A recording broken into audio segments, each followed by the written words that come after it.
This program is for educational and entertainment purposes only. For legal advice, consult an attorney. Can you give me a lawyer, Mom?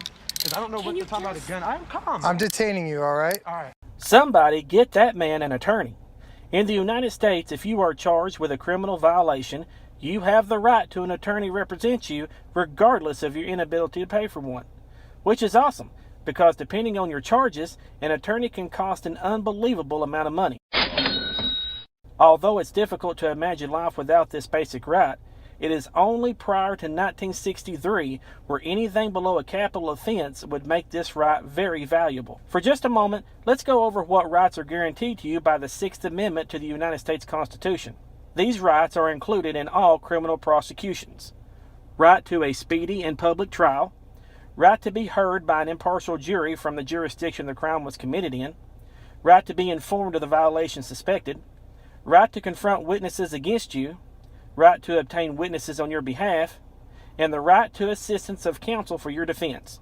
This is all great except until the United States Supreme Court decision we will be talking about in this video. Your right to counsel, if you could not afford one, was mainly limited to capital offenses only.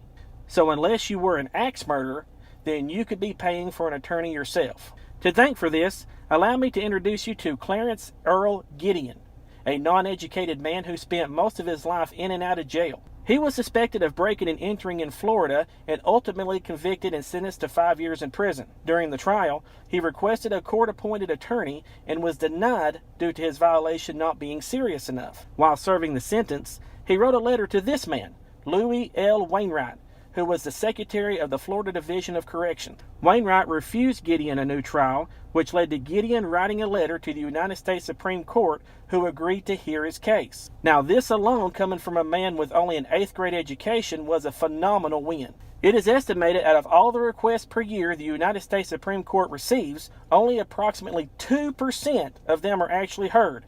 2%. The odds against Gideon from all aspects were tremendously against his favor. However, not only did this man with an extensive criminal history from Florida get a chance to be heard by the United States Supreme Court, but he also won.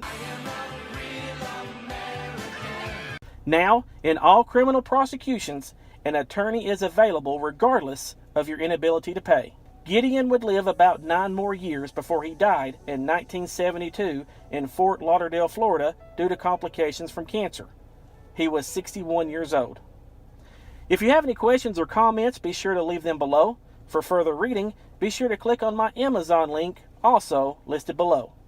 Now go act like you got some sense.